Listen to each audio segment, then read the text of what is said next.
pertanyaan buat kamu. Apa menurutmu Atlantis beneran ada? Atlantis masih menjadi salah satu misteri terbesar dalam sejarah. Legenda itu diawali oleh Plato, jauh pada masa Yunani kuno. Kisah tentang peradaban yang terbentuk dan berkembang sebelum peradaban kita. Diperkirakan penduduk Atlantis sudah memiliki teknologi canggih, hampir seperti bangsa Maya. Tapi menurut legenda, karena ketamakan rakyatnya, mereka dihukum dengan banjir yang menghancurkan dan menenggelamkan kota-kota mereka. Ada berbagai teori yang coba memperkirakan lokasi Atlantis. Sebagian bilang Atlantis berlokasi di dasar Laut Mediterania. Ada juga yang mengatakan Atlantis berlokasi di bawah segitiga Bermuda. Tapi menurut sains, Atlantis mungkin hanya sebuah alegori bagi umat manusia. Nah, hari ini kamu akan menemukan beberapa kota bawah air indah yang mungkin belum pernah kamu dengar. Kota-kota ini benar-benar ada, bukan sekedar mitos. Kami akan mengajakmu berwisata ke kota bawah air Baia yang berlokasi di pesisir Italia. Dikenal sebagai Las Vegasnya Kekaisaran Romawi, Baia adalah sebuah kota pelesiran. Kalangan elit Romawi pergi ke sana untuk berwisata. Bayangin, lokasi spa di udara terbuka, itulah Baia. Kamu bisa mengunjungi kota yang tenggelam ini dengan scuba diving dan mendekati pahatan Romawi luar biasa yang terpelihara dengan baik. Sebuah keajaiban bawah air sejati. Kamu bisa melihat kuil-kuil dan bangunan yang hancur melalui dasar perahu yang terbuat dari kaca. Ini museum tertutup lumut di Claudius Nymphaeum. Di sebelah kirimu, kamu bisa melihat koleksi patung Yunani klasik. Dengan berenang melalui Via Herculeana, kamu akan tiba di Villa Aprotiro. Villa adalah rumah gaya Italia, dan di sini kamu bisa mengagumi lantai marmernya yang asli. Perhatikan pola hitam putih dan bentuk-bentuk menakjubkan yang dibuat dengannya.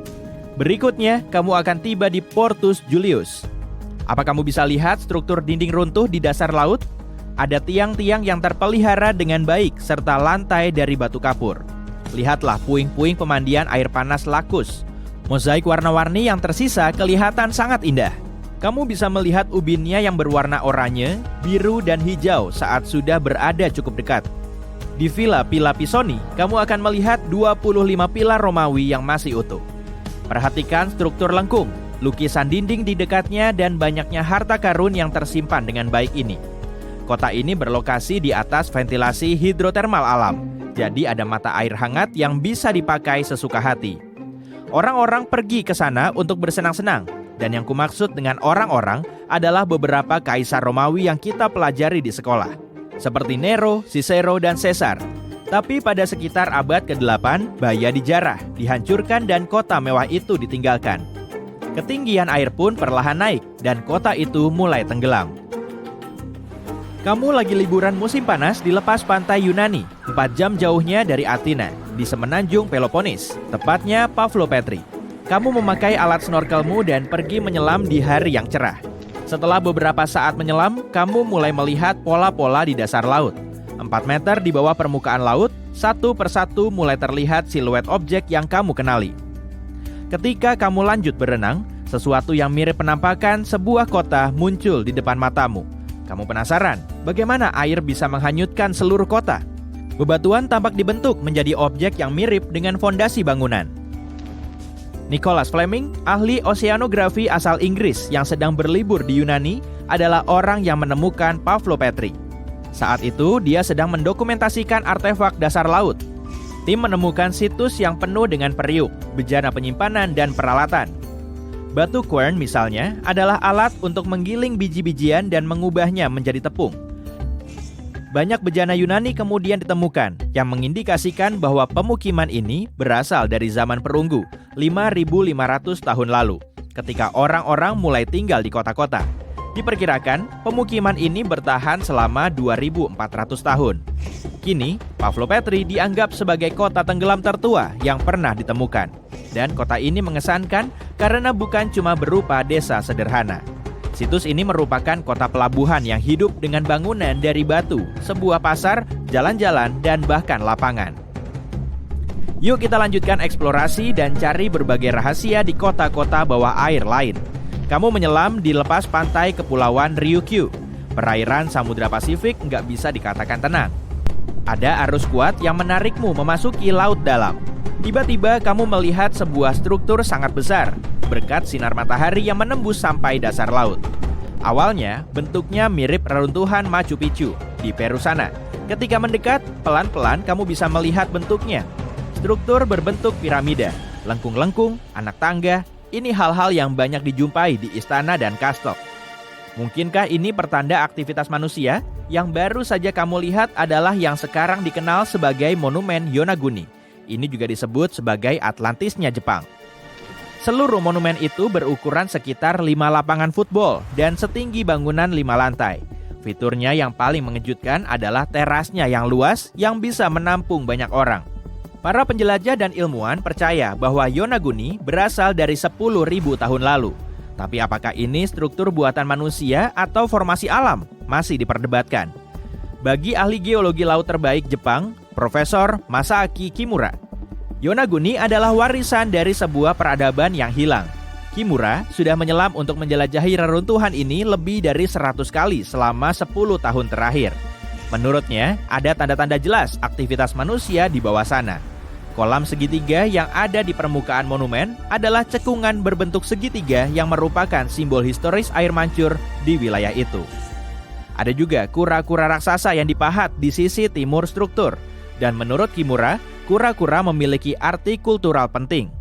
Beberapa keping alat dari batu ditemukan di situs itu. Perkiraan umurnya berasal dari 10.000 tahun lalu. Tapi nggak semua ilmuwan meyakini hal yang sama. Bagi banyak ilmuwan, Yonaguni adalah hasil ribuan tahun abrasi. Fakta bahwa monumen itu tersusun atas satu batuan besar membuat mereka percaya bahwa struktur ini bukan buatan manusia. Tepian yang jelas dan permukaannya yang rata mirip formasi alam di Irlandia Utara yang dikenal dengan nama Giant's Causeway.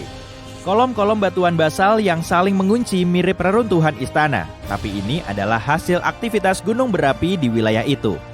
Nah, tetap di sini ya, untuk menyimak lebih banyak temuan bawah air. Perhentian berikutnya dalam perjalanan kita adalah salah satu kota bawah air paling terkenal saat ini, yang telah berubah menjadi sebuah taman arkeologi bawah air. Kota Port Royal di Jamaika yang sekarang cuma ada di bawah permukaan air. Tapi di tahun 1692, ini adalah salah satu kota terkaya di belahan barat bumi. Port Royal adalah pusat kerajaan Inggris saat itu, dan merupakan kota perdagangan penting yang menarik banyak orang dari segala penjuru. Ini juga kota asal para bajak laut Karibia yang sesungguhnya. Pagi hari pada tanggal 7 Juni 1692, penduduk Port Royal menemui takdir yang enggak mereka sangka-sangka. Bar-bar dan restoran yang penuh dengan pengunjung porak-poranda karena guncangan. Orang-orang terpaksa meninggalkan tempat tidur mereka karena gempa bumi berkekuatan besar yang diperkirakan setara dengan 7,5 skala Richter sekarang. Seorang korban selamat bilang dia melihat tanah terbelah dan menelan kota bulat-bulat. Yang dia katakan mungkin ada benarnya, karena kota itu dibangun sebagian besar di atas pasir. Tanah mengisap bangunan-bangunan, jalan-jalan dan semua orang di atasnya. Geyser-geyser mengalami erupsi, dan akhirnya gelombang setinggi bangunan berlantai 10 menghantam kota. Sekitar 13 hektar wilayah kota itu lenyap di bawah air, dan yang menakjubkan, sebagian besar puing yang berasal dari abad ke-17 itu masih dalam kondisi baik di kedalaman 12 meter di bawah air. Dalam puing-puing itu, para arkeolog menemukan sejumlah kedai minuman, gudang penyimpanan, dapur, dan bangunan rekreasi multifungsi. Kamu juga bisa melihat patung singa besar, jembatan yang tenggelam, dan banyak struktur melengkung indah. Bayangkan kalau sekarang adalah tahun 2025 dan planet kita telah benar-benar berubah. Naiknya permukaan air laut, cuaca ekstrim, dan lautan yang semakin asam hanyalah beberapa masalah yang telah dihadapi manusia selama bertahun-tahun. Namun, di salah satu kota pesisir terbesar di dunia, situasinya menjadi terlalu serius.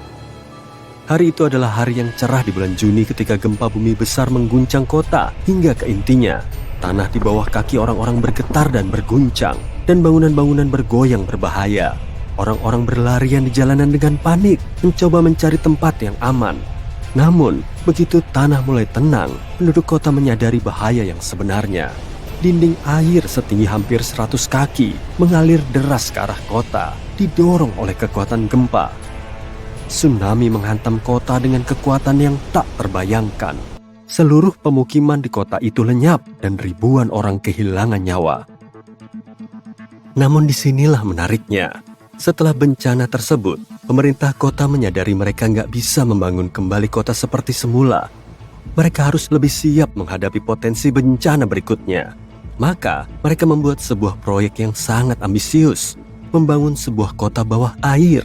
Tujuannya adalah untuk menciptakan sebuah kota yang mandiri dan berkelanjutan di bawah permukaan laut yang bisa bertahan dari bencana alam apapun. Kota bawah laut ini akan ditenagai oleh energi terbarukan, menggunakan tenaga pasang surut dan panel surya bawah laut. Kota ini akan dirancang untuk tahan terhadap cuaca ekstrim dan punya sistem tanggap daruratnya sendiri. Proyek ini menarik beberapa ilmuwan, insinyur, dan arsitek terbaik di dunia. Mereka bekerja tanpa lelah untuk mendesain kota dan dengan hati-hati mempertimbangkan setiap aspek dari proyek ini. Kota bawah laut ini akan punya semua yang dimiliki oleh kota pada umumnya, mulai dari sekolah dan rumah sakit hingga toko dan restoran. Akan ada peternakan bawah laut, di mana ikan dan makhluk laut lainnya bisa tumbuh. Kota ini bahkan akan punya sistem transportasi, kapal selam canggih dan terowongan bawah laut yang menghubungkan berbagai bagian kota. Proyek ini menjadi mercusuar harapan yang bersinar bagi masyarakat. Proyek ini menunjukkan bahkan dalam menghadapi bencana, kita bisa bersatu untuk menciptakan sesuatu yang luar biasa. Namun seiring berjalannya waktu, proyek ini nggak lagi tampak sempurna. Biaya proyek ternyata lebih tinggi dari yang direncanakan. Ada juga kekhawatiran tentang berapa lama proyek tersebut akan bertahan. Bagaimanapun juga, lautan sangat nggak bisa diprediksi. Dan tetap saja, tim ilmuwan dan insinyur nggak pernah menyerah. Setelah bertahun-tahun melakukan uji coba, mereka akhirnya menciptakan kota bawah laut yang sempurna. Sebuah keajaiban teknik, sebuah ekosistem mandiri yang bisa menopang kehidupan manusia tanpa batas waktu. Bangunan-bangunannya dibangun dari bahan yang bisa menahan tekanan yang sangat besar di dasar lautan. Dan kota itu sendiri ditenagai oleh jaringan turbin hidroelektrik yang canggih. Gak lama kemudian, gelombang pertama kolonis tiba di kota bawah laut. Ada beberapa orang yang berbeda dalam kelompok ini, dan masing-masing dari mereka punya alasan tersendiri untuk memilih tinggal di dunia baru di bawah ombak ini. Beberapa di antaranya adalah petualang yang mencari dunia baru untuk dijelajahi, sementara yang lain berharap untuk menghindari bencana alam yang terjadi di daratan. Namun terlepas dari perbedaan mereka, semua orang ini punya tujuan yang sama, membangun masyarakat baru yang selaras dengan alam. Kota bawah laut berkembang pesat dan penemuan-penemuan baru dibuat setiap hari. Para kolonis mengembangkan teknologi dan cara baru untuk menjinakkan kekuatan laut. Mereka belajar bertani di laut dan mulai membudidayakan kebun bawah laut yang memberi mereka pasokan makanan yang stabil. Namun, hidup di bawah air merupakan sebuah tantangan. Orang-orang merasa terisolasi dan bahkan sesak. Situasi memuncak ketika sekelompok aktivis mulai memprotes rencana perluasan kota. Mereka berpendapat kota bawah laut merupakan ancaman bagi lingkungan yang seharusnya dilindungi dan para kolonis harus fokus untuk mengurangi dampaknya terhadap kehidupan bawah laut yang rapuh. Protes tersebut memicu perdebatan sengit di antara para kolonis. Beberapa dari mereka berpendapat kelangsungan hidup kota bergantung pada pertumbuhan dan perluasannya. Sementara yang lain berpendapat kota ini harus memprioritaskan perlindungan lingkungan di atas segalanya. Pada akhirnya, sebuah kompromi tercapai. Kota ini akan terus berkembang, namun prioritas utamanya adalah keberlanjutan dan sikap bertanggung jawab terhadap alam. Para kolonis akan melakukan yang terbaik untuk mengurangi dampaknya terhadap lingkungan dengan menggunakan teknologi baru dan mengikuti aturan konservasi yang ketat. Dan mereka juga akan mengingat pentingnya. Kamu mungkin pernah mendengar tentang negara laut misterius Atlantis. Itu adalah utopia berteknologi tinggi di mana orang-orang hidup bahagia. Namun kemudian sesuatu terjadi dan Atlantis menghilang dari muka bumi.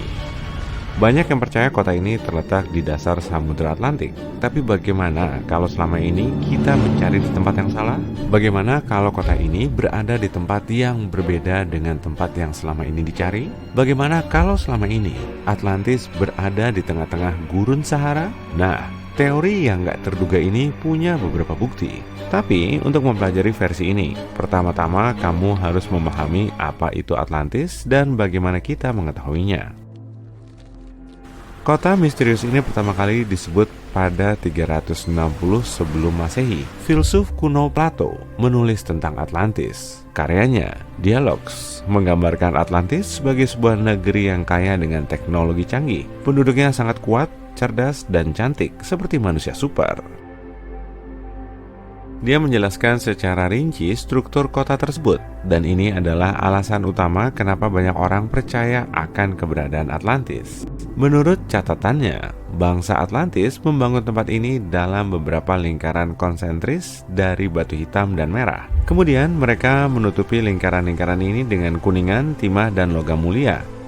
Di dalam kota terdapat saluran air tempat kapal-kapal berlayar. Bangsa Atlantis adalah pelaut, jadi mereka membangun sebuah jalur dari kota mereka ke laut lepas. Di internet, kamu bisa menemukan banyak gambar Atlantis yang dibuat berdasarkan deskripsi Plato. Lihatlah gambar-gambar ini dan foto mata Sahara. Tempat di Sahara ini berbentuk beberapa lingkaran konsentris, seolah-olah sebuah kota yang hancur meninggalkan jejak di atas pasir. Banyak orang menulis di internet bahwa kota yang hilang itu terletak di sana, tapi nggak ada yang bisa membuktikannya. Dahulu kala, Sahara dipenuhi sungai dan danau. Pada masa prasejarah, hanya ada air di sini. Sejauh ini semuanya cocok. Mata Sahara pertama kali ditemukan pada 1930-an. Tempat ini dianggap sebagai kawah dari meteorit yang jatuh. Namun pada pertengahan abad ke-20, ilmuwan melakukan analisis tanah dan membantah versi batu luar angkasa yang jatuh. Pada akhirnya, semua orang setuju bahwa ini adalah kubah batu cair yang di bawahnya terdapat magma panas. Selama jutaan tahun, angin dan air telah menghancurkan lanskap yang terbentuk dan akhirnya membuatnya terlihat seperti lingkaran sempurna. Tapi bagaimana kalau bangsa Atlantis pernah datang ke tempat ini dan menggunakan lingkaran alami untuk membangun kota? Kalau begini, kita akan punya banyak jejak dan artefak dari peradaban yang maju ini. Dan ya, para arkeolog memang menemukan beberapa mata panah, tombak, dayung, dan benda-benda lainnya di sana. Tapi ini nggak ada hubungannya dengan Atlantis. Di mata Sahara terdapat banyak artefak Ahsolian. Itu adalah suku kuno yang sering mengunjungi tempat ini. Untuk pertama kalinya, peralatan Ahsolian muncul lebih dari 1,5 juta tahun yang lalu. Beberapa benda yang ditemukan di sana mungkin berusia 130.000 tahun. Dan menurut catatan, Atlantis sudah ada sekitar 12.000 tahun yang lalu. Arkeolog nggak menemukan struktur buatan di tempat ini. Nggak ada juga puing-puing atau jejak kota besar. Orang-orang akan menemukan beberapa hal kalau sebuah kota besar berteknologi canggih pernah ada di sini. Pendukung utama ide ini adalah satu kanal YouTube. Kanal ini telah mengumpulkan 1 juta penonton dan menarik perhatian banyak sejarawan dan antropolog. Teori bahwa mata Sahara adalah Atlantis dengan cepat dibantah. Orang-orang menemukan terlalu banyak perbedaan antara tempat ini dan deskripsi Atlantis. Penulis mencoba menarik perhatian pemirsa dengan menyajikan kesamaan eksternal antara lanskap alam dan kota kuno fiksi. Teori populer lainnya mengklaim Atlantis adalah benua yang terletak di lepas pantai Bahama. Namun kemudian kota ini ditelan oleh segitiga Bermuda. Menurut legenda ini, reruntuhan kota ini masih berada di dasar segitiga. Tapi nggak ada konfirmasi dari teori ini. Penulis Charles Berlitz yang mengemukakannya. Penganut teori ini mengklaim tembok dan jalanan di bagian barat Bahama mungkin adalah reruntuhan Atlantis. Namun ilmuwan nggak setuju. Mereka telah membuktikan tembok-tembok tersebut merupakan formasi alami dari bebatuan pantai. Ada juga rumor yang bilang kisah Atlantis terinspirasi oleh bencana sejarah yang sebenarnya, banjir Laut Hitam. Ini adalah Bosporus, sebuah selat di Turki yang menghubungkan Laut Hitam dan Laut Marmara. Sekitar 5.600 sebelum Masehi, Laut Hitam berukuran 2 kali lebih kecil dari sekarang dan ada banyak kota di tepiannya. Sayangnya, sebuah banjir besar menghancurkan peradaban yang sedang berkembang. Dalam waktu 1 tahun, kota-kota tenggelam ke dalam air, dan penduduk yang selamat pindah ke negeri-negeri asing dan menyebarkan kisah-kisah tentang banjir tersebut. Mungkin kisah-kisah ini menginspirasi Plato untuk menciptakan Atlantis. Pada 1950-an, muncul versi lain. Atlantis adalah benua yang sekarang menjadi Antartika. Puluhan ribu tahun yang lalu, benua yang hangat dengan kota yang maju bergeser ke bagian utara planet kita karena pergerakan kerak bumi. Bangsa Atlantis nggak bisa beradaptasi dengan kondisi dingin yang baru dan Atlantis ditutupi lapisan es tebal. Teori ini dibantah ketika para ilmuwan mulai mempelajari sifat lempeng tektonik. Ternyata kerak bumi nggak mungkin memindahkan benua sebesar Antartika. Lempeng tektonik nggak berperilaku seperti itu. Namun pertanyaan utamanya adalah, apakah Atlantis itu nyata? Nggak ada yang pernah mendeskripsikannya sebelum Plato. Mungkin sang filsuf yang menciptakannya. Mungkin dia melakukan ini untuk menekankan kebenaran pandangannya tentang kehidupan dan untuk mengidentifikasi teori-teori filosofisnya. Dalam karya-karyanya, dia banyak menulis tentang sifat ilahi dan sifat manusia, serta bagaimana manusia dapat menghancurkan sifat ini. Dia berbicara tentang kerusakan masyarakat ideal karena perilaku nggak bermoral dan kejahatan. Bangsa Atlantis dulunya adalah orang-orang yang bermoral dan spiritual yang menciptakan utopia. Namun kemudian menjadi serakah dan kejam.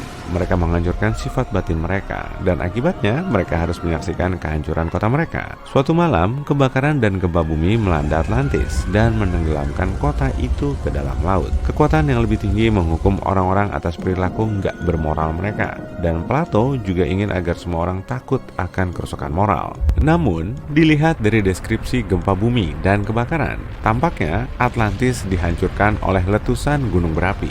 Seperti halnya kota Romawi kuno, Pompei, dan kehancuran seperti itu telah sering terjadi sepanjang sejarah. Bencana alam telah menghancurkan banyak kota maju. Salah satu kasus yang paling terkenal terjadi pada 1100 sebelum Masehi di Laut Mediterania, ketika letusan gunung berapi menghancurkan bangsa Minoa yang sangat maju. Peradaban Minoa telah ada selama 2000 tahun. Orang-orang ini sebagian besar tinggal di Pulau Kreta dan Santorini yang terletak di sebelah utara Kreta. Bangsa Minoa punya rumah-rumah yang indah, sistem pembuangan limbah, dan ekonomi yang maju.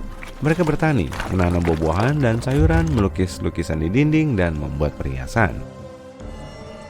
Mereka adalah orang pertama yang mendirikan Talosokrasi, kaisaran yang berbasis di laut. Mereka hidup dari penangkapan ikan, perompakan, dan perdagangan maritim.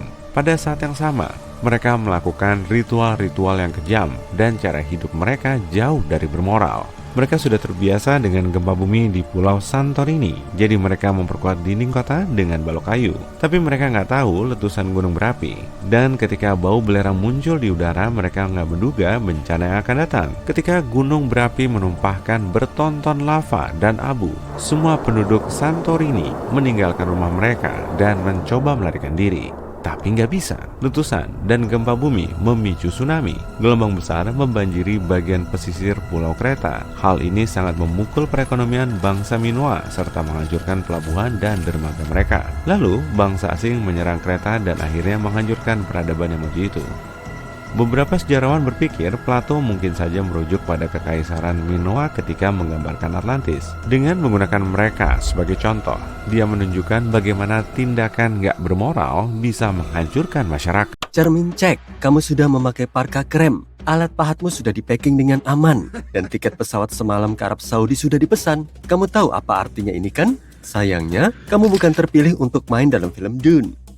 Ini berarti kamu siap untuk menjelajahi gurun pasir terbesar di dunia dengan harapan dapat mengungkap rahasia prasejarah tentang nenek moyang kita.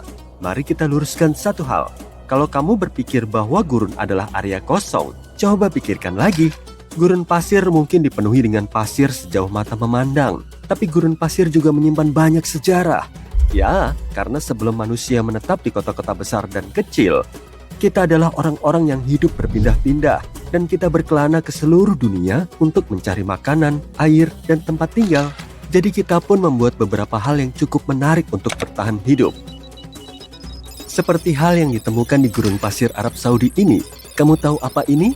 Selama bertahun-tahun, para ilmuwan telah mendiskusikan asal-usul dan penggunaan struktur besar seperti ini. Sepertinya nenek moyang Neolitikum kita jauh lebih pintar dari yang kita kira.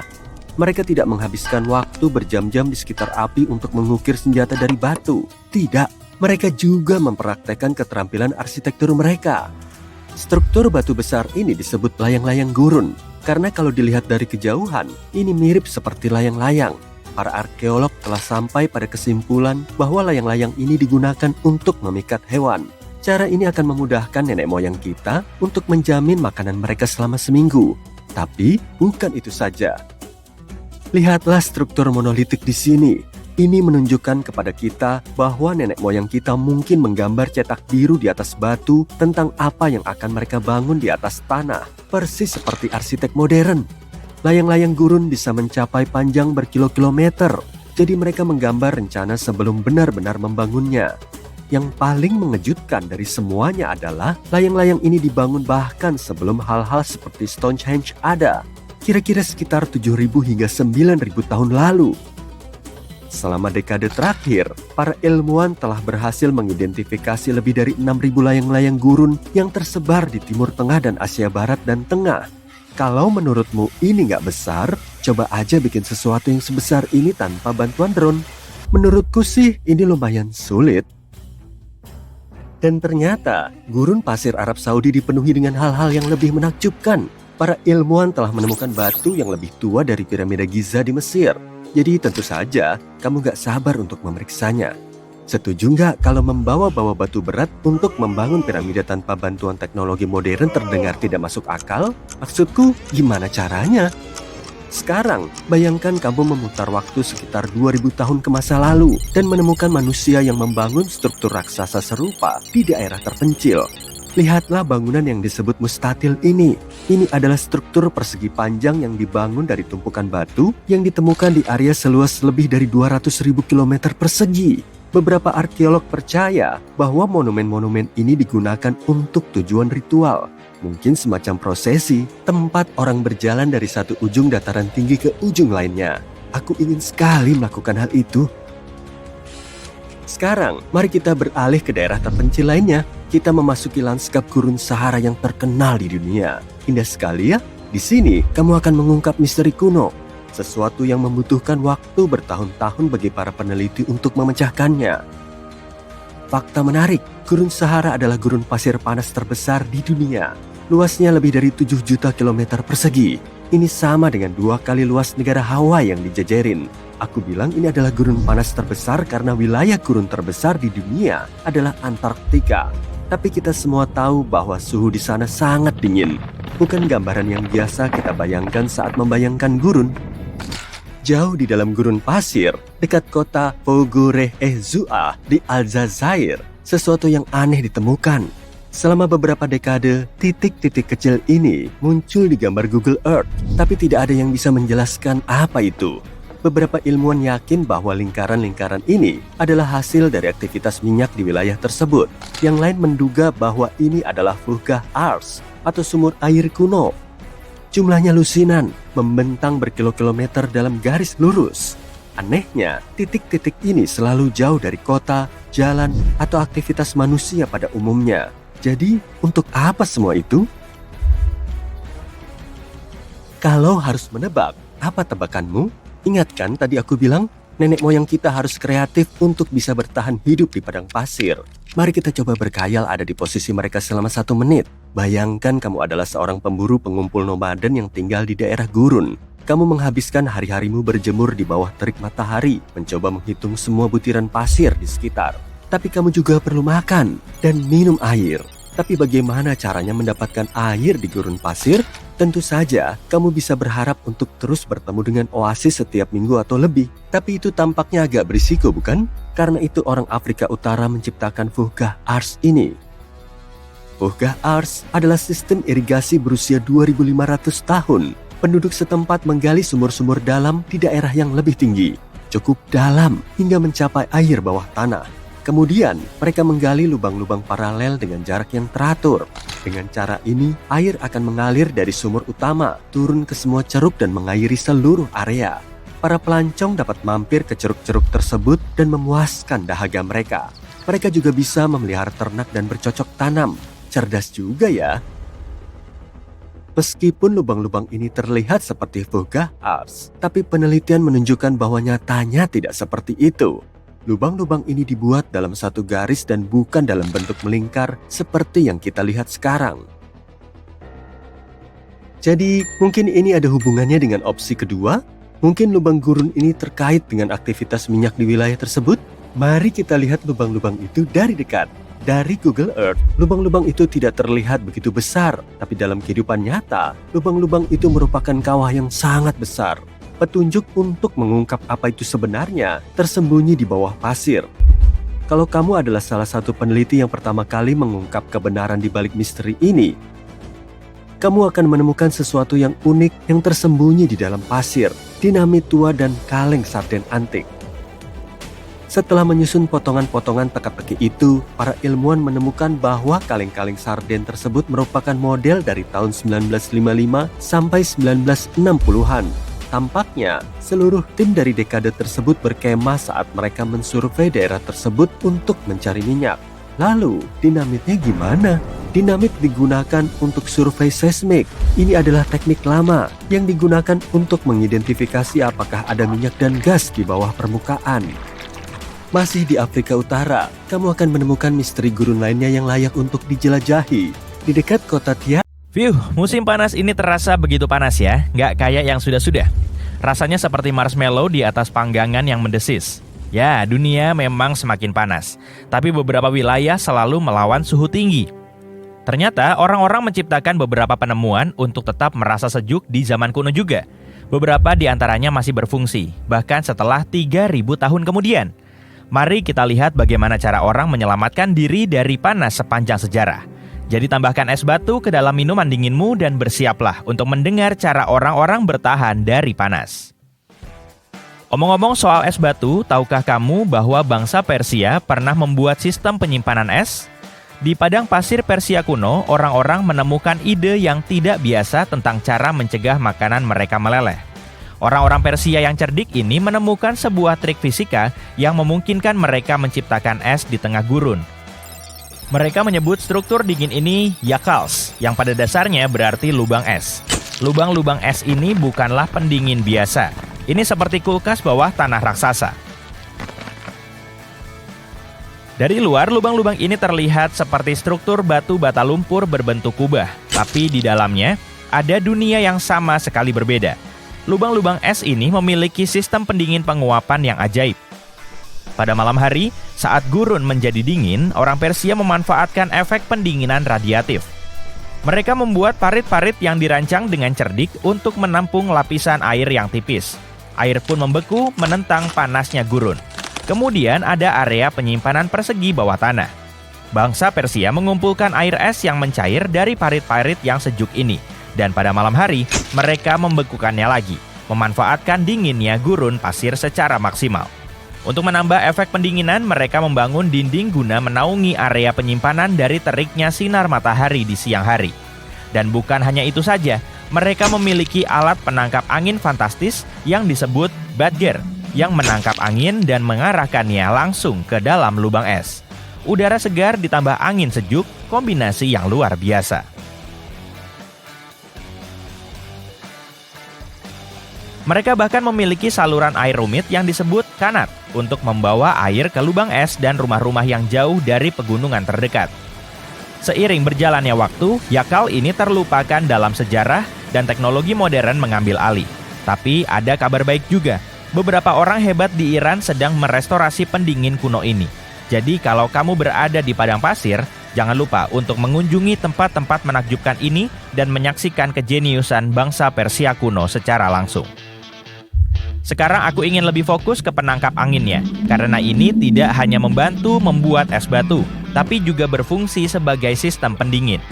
Pada zaman dahulu, keajaiban arsitektur yang cerdas ini sangat populer di tempat-tempat seperti Persia, yakni Iran modern, Mesir, dan Timur Tengah. Bayangkan struktur seperti menara dengan bukaan di berbagai tingkat yang ditempatkan secara strategis untuk memanfaatkan kekuatan angin alami. Bukaan-bukaan ini seperti portal ajaib untuk angin, mampu menangkap hembusan angin yang menyegarkan dan mengarahkannya langsung ke ruang keluarga. Pada dasarnya, ini adalah pendingin ruangan alami. Angin akan mengalir dengan anggun ke bawah, mendinginkan tanah saat menari-nari di dalam bangunan. Rahasianya terletak pada detailnya. Ketinggian menara, jumlah sisi, bukaan, dan posisi baling-baling interior. Semuanya berperan dalam efisiensi menara angin. Berkat penangkap angin ini, masyarakat kuno dapat menikmati suhu dalam ruangan yang nyaman tanpa berkeringat. Dapatkah kamu membayangkan hidup pada masa itu? Merasakan angin sepoi-sepoi yang berhembus di dalam rumah, membuatmu tetap merasa segar dan sejuk. Orang Persia sering dianggap berjasa dalam menciptakan penangkap angin yang mengagumkan ini. Tapi jangan lupakan Mesir. Di sana kamu bisa menemukan jejak struktur serupa yang berasal dari tahun 1300 sebelum Masehi. Ya, penemuan penangkap angin mungkin terjadi di Mesir kuno, tapi Yazd di Iran adalah kota dengan jumlah penangkap angin terbanyak. Orang-orang tidak akan bisa hidup di sana tanpa AC kuno ini karena hampir tidak ada hujan di daerah tersebut sepanjang tahun. Sekarang mari kita lihat eksterior berkulit ganda yang berlubang ini. Bayangkan mendandani bangunan dengan layar berlubang yang mewah. Ini seperti mendandani eksteriornya dengan penuh gaya, sekaligus menjaga agar tetap sejuk di dalamnya. Teknik jenius ini, pertama, menyebarkan cahaya matahari alami, jadi tidak ada sinar matahari yang menyilaukan. Layar ini juga menawarkan keteduhan secara profesional, mengistirahatkan interior bangunan dari teriknya sinar matahari. Anggap saja sebagai pelindung matahari alami untuk rumah. Menempatkan layar ini sekitar 1 meter dari dinding luar akan menciptakan lorong yang semilir untuk sirkulasi udara segar. Dan ini juga menambahkan sentuhan keanggunan pada bangunan. Struktur ini kadang disebut jali. Suhu rata-rata di siang hari Jaipur, India misalnya, adalah sekitar 37 derajat Celcius. Jadi struktur ini adalah penyelamat kehidupan. Jali hadir dalam berbagai bentuk, dibuat dari semen, tanah, dan kayu. Ini merupakan sebuah simbol budaya yang tertanam kuat dalam arsitektur India. Kamu bisa menemukan kehadirannya yang menawan di bangunan-bangunan bersejarah yang ikonik, seperti Taj Mahal yang megah dan Red Fort yang megah di Delhi. Tapi ini bukan hanya sesuatu dari masa lalu. Ini masih mengguncang dunia arsitektur modern, dan pesonanya telah memicu kreativitas para seniman dan desainer di seluruh dunia. Jali menghiasi eksterior bangunan. Penampang melintangnya menunjukkan bukaan yang lebih besar di bagian luar dan bukaan yang lebih kecil di bagian dalam. Disinilah efek Venturi berperan dalam memamerkan kehebatan fisika. Saat udara mengalir melalui lorong yang menyempit, kecepatannya bertambah, menciptakan perbedaan tekanan antara bagian dalam dan luar bangunan. Udara yang berhembus dengan kecepatan yang lebih tinggi akan terkompresi, dan ketika dilepaskan, udara akan menjadi dingin. Masrabia adalah kisi-kisi kayu atau kasa yang digunakan di Timur Tengah dan Afrika Utara. Keajaiban dekoratif ini seperti tirai jendela. Ini tidak hanya terlihat cantik tapi juga cerdas. Kisi-kisi ini memberi privasi, menaungimu dari sinar matahari dan udara segar dan cahaya bisa masuk. Beberapa orang juga menambahkan pot tanah liat berisi air, pasir, atau jerami basah ke dalam desainnya. Saat berhembus melalui lubang-lubang, udara panas juga melewati permukaan pot yang berpori. Kelembapan di dalamnya menguap, lantas mendinginkan udara. Ini adalah teknik berbiaya rendah yang sempurna untuk iklim panas dan kering. Ini ramah lingkungan dan tidak memerlukan listrik. Sekarang, mari kita maju ke masa kini. Para desainer semakin kreatif, memadukan kearifan tradisional dengan teknologi modern. Di Menara Al-Bahar Abu Dhabi, mereka juga melakukannya. Bayangkan lebih dari 2.000 panel heksagonal yang menari mengikuti gerakan matahari, memberikan keteduhan pada interior bangunan. Penguapan air adalah senjata rahasia lainnya bagi orang-orang kuno. Sederhana namun sangat efektif. Ditambah lagi, orang Mesir kuno menggantungkan tikar basah dan tirai di pintu. Ketika melewatinya, udara menjadi dingin, memberikan kelegaan dari teriknya matahari. Para arsitek zaman kuno ahli dalam memaksimalkan aliran udara. Mereka tahu bagaimana membuat ventilasi silang dan membiarkan udara panas keluar sambil mengundang udara yang lebih sejuk ke dalam ruangan. Omong-omong soal Roma kuno, pemandian adalah tempat yang tepat untuk dikunjungi saat itu. Tempat ini seperti pusat komunitas, orang-orang berkumpul untuk mengobrol tentang politik, berolahraga, dan tentu saja berendam dengan santai. Frigidarium adalah tempat yang sejuk di pemandian Romawi. Setelah berendam air panas di Caldarium, orang-orang Romawi bergegas ke kolam raksasa ini untuk bersantai. Kemudian di beberapa tempat seperti Kapadokia di Turki, orang-orang pergi ke bawah tanah untuk bersembunyi dari panas. Mereka memahat tempat tinggal yang nyaman di batu vulkanik, memanfaatkan kekuatan pendinginan alami bumi. Jadi, pelajaran yang bisa kita ambil di sini sederhana. Arsitek dan desainer dapat menciptakan keajaiban dengan menggabungkan tradisi lokal dengan teknologi pintar. Death Valley di California punya suhu tertinggi yang terdaftar secara resmi hingga saat ini, yakni 57 derajat Celcius pada tahun 1913. Sementara itu, rekor terik di Afrika mencapai 55 derajat Celcius. Pada November 1922, seorang anak laki-laki berjalan melewati pegunungan gurun di Mesir dan menemukan beberapa anak tangga kuno yang diukir di batu. Kemudian, penemuan ini menjadi salah satu penemuan arkeologi terbesar dan paling signifikan di dunia. Anak tangga ini merupakan bagian dari makam Tutankhamun yang belum tersentuh. Para arkeolog menemukan sekitar 5.000 benda kuno, termasuk perhiasan, kain, vas yang dilukis, dan topeng pemakaman. Kamu mungkin pernah melihat salah satunya. Ini telah menjadi salah satu atribut yang paling dikenal dari Mesir kuno. Lebih dari 100 tahun telah berlalu sejak saat itu, dan sekarang umat manusia akhirnya mendekati penemuan berskala besar lainnya, makam Cleopatra.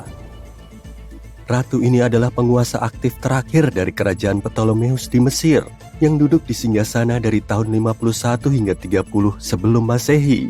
Ada banyak catatan kuno tentang Cleopatra, pemerintahannya, dan kepribadiannya yang gak biasa. Namun hingga saat ini, belum ada yang menemukan rahasia tentang kematiannya dan tempat pemakamannya. Jadi, seorang arkeolog, Dr. Kathleen Martinez, telah mempelajari catatan-catatan kuno dan kuil-kuil di sekitar Alexandria selama beberapa dekade dan menyimpulkan bahwa makam ratu seharusnya berada di bawah kota kuno Tapusiris Magna yang didirikan pada 280 sebelum Masehi. Itu adalah sebuah kota besar di pantai utara Mesir di mana puluhan ribu orang terlibat dalam perdagangan dan industri. Dan tampaknya, dugaan Dr. Martinez benar. Dia dan sekelompok arkeolog telah menemukan terowongan bawah tanah rahasia di dekat Alexandria dengan panjang sekitar 1,3 km. Terowongan itu terpotong di dalam batu di bawah kuil Tapusiris Magna. Selama penggalian lebih lanjut, mereka menemukan banyak hal yang mengindikasikan makam Cleopatra berada di kedalaman terowongan. Ada kemungkinan juga dia dimakamkan di sana bersama dengan komandan Romawi, Mark Antony. Menurut catatan kuno, Cleopatra dan Mark Antony saling mencintai dan bersama-sama menentang Senat Romawi yang menyatakan Antony sebagai pengkhianat. Fakta bahwa bencana alam telah terjadi di wilayah Tapusiris Magna selama ribuan tahun bisa mempersulit penggalian. Gempa bumi dan banjir menghancurkan kota dan mungkin membanjiri terowongan bawah tanahnya. Namun para arkeolog berharap makam kuno itu tetap tak tersentuh dan menyembunyikan banyak harta karun serta catatan tentang kehidupan kerajaan Mesir kuno selama pemerintahan dinasti terakhir. Ada kemungkinan penggalian akan dilakukan di bawah air dan di dalam lumpur. Ini akan membutuhkan banyak waktu dan dana, tapi para arkeolog yakin itu sepadan. Bagaimanapun, masih terlalu dini untuk mengatakan Cleopatra benar-benar terkubur di sana. Tapi para ilmuwan telah menemukan banyak hal di dalam terowongan yang mengonfirmasi hal ini, termasuk pot tanah liat, lusinan koin bergambar Cleopatra dan Alexander Agung, serta patung dengan gambar Ratu Mesir. Cleopatra masih menjadi salah satu tokoh paling populer di Mesir, setara dengan Ramses III dan Tutankhamun. Dia menginspirasi banyak film, lukisan, dan buku. Tapi apa yang membuatnya begitu populer? Dia menjadi terkenal karena ketidakkonsistenannya. Dia adalah seorang penguasa yang cantik dan cerdas, yang menarik Mesir keluar dari krisis dan menjadikannya kekuatan yang makmur. Teks-teks Arab abad pertengahan mengatakan dia menguasai ilmu kimia, matematika, dan filsafat, dan mungkin telah menulis beberapa buku ilmiah. Dia menguasai beberapa bahasa dan punya kemampuan diplomasi yang sangat baik. Ada banyak legenda yang mengatakan dia adalah seorang femme fatale yang membuat banyak pria tergila-gila. Namun, nggak ada bukti kecantikannya nggak tertandingi. Citra seorang model yang menakjubkan diciptakan oleh Hollywood ketika membuat beberapa film yang menampilkan aktris terkenal yang berperan sebagai Cleopatra. Dan Kaisar Romawi Octavianus, anak angkat Julius Caesar, secara khusus menciptakan citra Cleopatra sebagai penggoda yang berbahaya karena dia adalah musuhnya. Meskipun dia lahir di Mesir, Cleopatra bukanlah orang Mesir. Nenek moyangnya adalah orang Yunani. Salah satu di antaranya adalah Jenderal Alexander Agung. Namun, orang-orang Mesir mencintainya. Dia belajar bahasa dan sangat peka terhadap tradisi negara ini. Dia mengetahui sejarah, mentalitas, dan adat istiadat Mesir kuno dengan baik. Dia meningkatkan tingkat ekonominya dan memperkuat statusnya sebagai kekuatan dunia. Sebagian besar hal ini dimungkinkan berkat kelihayan dan kesan yang dimilikinya. Dia menyukai pertunjukan teater dan perayaan mewah. Dia tahu bagaimana cara mengejutkan orang dan membuat pertunjukan. Namun, di balik citra luarnya sebagai pencinta kemewahan, dia adalah seorang penguasa yang cerdas dan penuh perhitungan. Mesir kuno adalah negara yang kaya dan mewah, dan Cleopatra melakukan segalanya untuk meningkatkan kekayaannya dan memperkuat posisinya di kancah internasional. Sebagai contoh, dia pernah berselisih dengan saudaranya, Ptolemeus ke-13. Sang ratu tahu bahwa dia nggak akan bisa melawannya, jadi dia memutuskan untuk menarik Julius Caesar ke pihak mereka. Kaisar Romawi tiba di Alexandria, namun Cleopatra ingin bertemu dengannya. Namun Ptolemeus mengetahui rencananya dan hendak mencegahnya untuk menemui Caesar. Kemudian, alih-alih kedatangan yang mewah dan penuh kehebohan, Cleopatra memutuskan untuk membuat kunjungan yang gak mencolok. Dia membungkus dirinya dengan karpet atau kantong linen yang dibawa oleh para pelayan kaisar ke dalam kamar pribadi Caesar. Cleopatra muncul dari karpet dan membuat Kaisar Romawi terkesan dengan kecantikan dan keteguhan hatinya. Hasilnya, mereka saling jatuh cinta dan menjadi sekutu dekat. Setelah beberapa waktu, dia membuat Kaisar Romawi yang berpengaruh lainnya terkesan untuk tujuan diplomatik. Dia tiba untuk menemui Mark Antony di atas tongkang emas dengan layar ungu dan dayung perak. Cleopatra mengenakan pakaian seperti Aphrodite dan duduk di bawah kanopi yang megah. Para pelayannya berpakaian seperti Cupid dan meniupkan kipas dan membakar dupa. Tapi Cleopatra menciptakan pertunjukan seperti itu karena suatu alasan. Dia tahu Antony memuja mitologi Yunani dan menganggap dirinya sebagai perwujudan Dionysius.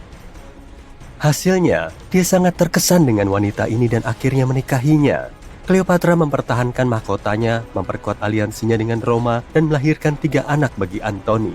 Di Mesir, mereka mengadakan pesta besar dan menikmati kekayaan dengan kekuasaan.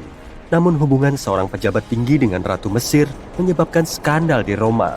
Octavianus adalah lawan utama Antony dalam perebutan kekuasaan. Jadi dia mengeksploitasi situasi untuk menggelapkan reputasi pesaingnya. Dia menggunakan propaganda untuk membuat Cleopatra menjadi penggoda yang berbahaya di mata warga Romawi. Dia menuduh Antony menyerah pada pesonanya. Senat Romawi mendukung Octavianus dan menyatakan Cleopatra sebagai musuh. Pada 33 sebelum Masehi, konflik ini mencapai puncaknya ketika Angkatan Laut Antony bertempur dengan armada Octavianus. Octavianus menang dan memaksa musuhnya melarikan diri ke Mesir bersama Cleopatra. Menurut beberapa catatan, mereka berlindung di dekat Alexandria. Dikejar oleh Romawi, mereka bersembunyi di salah satu istana Cleopatra dan menemui ajalnya. Beberapa legenda mengatakan Cleopatra adalah seorang ahli racun. Dia memancing seekor ular berbisa atau kobra Mesir untuk menggigitnya. Selain itu, menurut legenda lain, dia menusuk dirinya sendiri dengan jarum beracun. Ada teori yang mengatakan Cleopatra selalu membawa botol berisi racun di dalam sisirnya. Dan ketika dia terpojok, dia merendam jarum dengan racun ini dan menusuk dirinya sendiri. Tak satu pun dari hal ini yang bisa dipastikan. Para ilmuwan masih berusaha mencari tahu kebenarannya. Mungkin ketika mereka sampai di makam Cleopatra, dunia akan mendapatkan lebih banyak jawaban tentang nasibnya yang tragis. Dia dianggap sebagai penguasa terakhir Mesir. Setelah kematiannya, Octavianus menjarah istana dan kuil-kuilnya dan kembali ke Roma, di mana dia menjadi... Pernahkah kamu membayangkan bagaimana kerennya bangunan masa depan?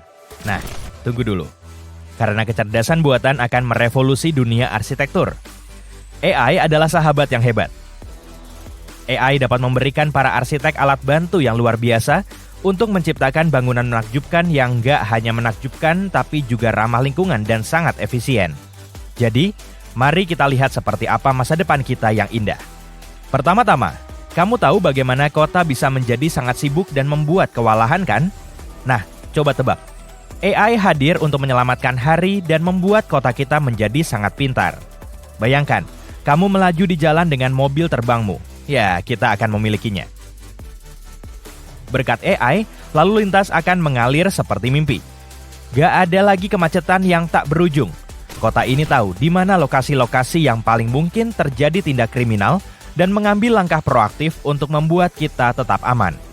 Rasanya seperti memiliki pahlawan super di setiap sudut. Dan hey, lupakan sampah yang menumpuk. AI memastikan sampah dikelola secara efisien, menjaga kota kita tetap bersih dan segar. Mereka bisa bertindak sebagai manajer kota yang dapat mengoptimalkan segala sesuatu, mulai dari lalu lintas hingga keselamatan dan bahkan pembuangan limbah.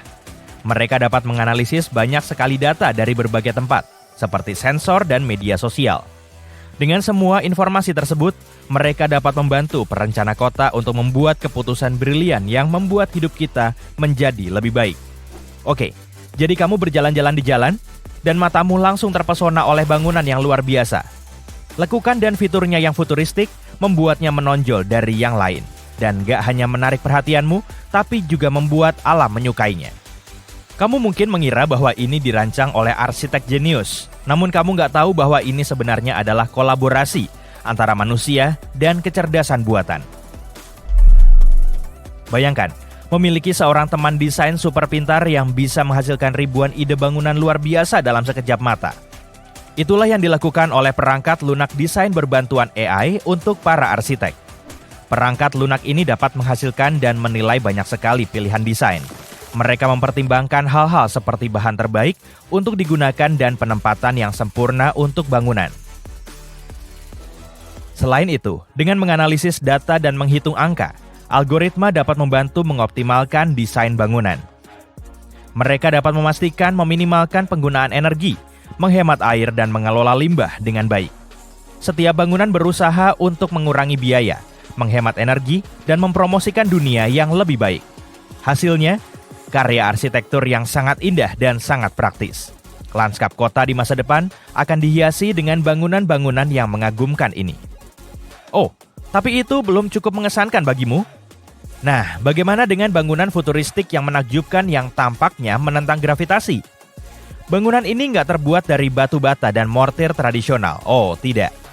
Keajaiban ini dibuat dengan menggunakan kekuatan pencetakan 3D. Dengan bantuan AI, para arsitek merancang setiap detail yang rumit dan memasukkan semua data penting, seperti bahan apa yang akan digunakan dan bagaimana kondisi lokasi dapat mempengaruhi struktur bangunan. Algoritma AI bekerja secara ajaib untuk mengoptimalkan desain, menjadikannya sangat indah dan kokoh. Pencetakan 3D pada dasarnya seperti memiliki mesin ajaib yang dapat menciptakan struktur mengagumkan langsung dari film fiksi ilmiah. Dan AI ikut serta untuk memastikan struktur ini nggak hanya cantik, tetapi juga kuat. Di kota masa depan, pencetakan 3D akan menjadi alat bantu arsitek yang utama. Hal ini akan memungkinkan mereka untuk menciptakan struktur yang dulunya nggak mungkin dibangun. Dari bentuk yang menakjubkan hingga detail yang rumit, kemungkinannya nggak terbatas. Tetapi AI nggak hanya membuat bangunan tampak hebat, tetapi juga membuat bangunan menjadi efisien dan nyaman. Katakanlah, kamu masuk ke dalam gedung perkantoran yang futuristik dan tara, lampu-lampu secara otomatis menyesuaikan dengan suasana hatimu dan suhu diatur dengan sempurna untukmu. Bangunan-bangunan futuristik ini mampu merasakan dan merespon lingkungannya sama sepertimu. Mereka mengontrol pencahayaan, menjaganya agar tetap tepat pada waktunya. Mereka mengatur suhu sehingga selalu nyaman dan nyaman. Mereka bahkan mengawasi keamanan dan memperbaiki masalah kecil sebelum menjadi masalah besar. Jadi, gedung pintar tahu kapan orang datang dan pergi, sehingga dapat mengoptimalkan penggunaan energi yang sesuai, menyelamatkan planet dan menghemat sejumlah uang di sepanjang jalan. Nah, hal yang menarik adalah, semua itu bukanlah satu-satunya kemungkinan. Bagaimana jika mengubah gedung pencakar langit menjadi hutan vertikal? Baru-baru ini seorang arsitek dari India sangat tertarik dengan kekuatan kecerdasan buatan. Jadi, dia memutuskan untuk bekerja sama dengan bot gambar yang disebut Midjourney untuk menciptakan sebuah visi masa depan. Namun, alih-alih dunia robotik yang membosankan, mereka justru menginginkan sesuatu yang spektakuler. Dengan petunjuk teks seperti teknologi utopis dan menara futuristik, arsitek dan AI mulai bekerja. Coba tebak? Midjourney nggak mengecewakan. Mereka menyulap sebuah dunia di mana bangunan-bangunan diselimuti oleh hutan vertikal yang rimbun dan dihiasi dengan bentuk-bentuk yang terinspirasi oleh alam. Mereka ingin menciptakan masa depan yang berkelanjutan, yang selaras dengan lingkungan. Sang arsitek, Manas Bhatia, sangat positif terhadap potensi AI.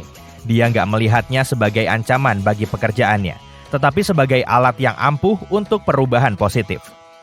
Dia membayangkan masa depan di mana arsitek dan AI berkolaborasi untuk membuat desain yang menakjubkan.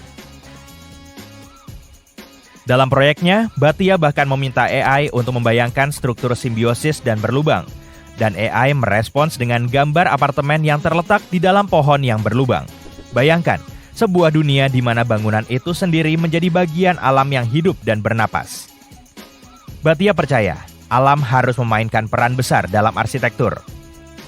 Dia suka merancang struktur yang merangkul keindahan dan fungsionalitas alam. Dari bangunan yang dibangun di sekitar pepohonan hingga fasad yang mengatur suhu, dia sangat menyukai perpaduan arsitektur dengan alam.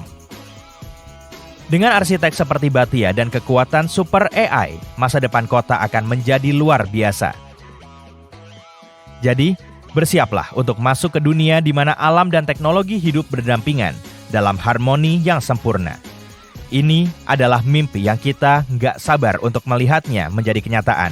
Atau, kalau kamu bukan penggemar berat pepohonan, bagaimana dengan yang satu ini? Gedung pencakar langit yang nggak terbuat dari batu bata padat, melainkan keajaiban tiup. Zumo, sebuah perusahaan arsitektur di Barcelona menggunakan keajaiban AI untuk menghidupkan struktur yang bergoyang ini. Bangunan-bangunan superstruktur tiup ini menjulang tinggi di atas kota-kota masa depan seperti balon-balon yang menyala di langit. Inilah bagian terbaiknya. Bangunan tiup ini memiliki kekuatan super yang berkelanjutan. Kamu dapat memompanya hingga mencapai ketinggian yang menjulang tinggi, meratakannya agar mudah diangkut, dan membangunnya kembali dimanapun dibutuhkan. Ditambah lagi, bangunan ini ditenagai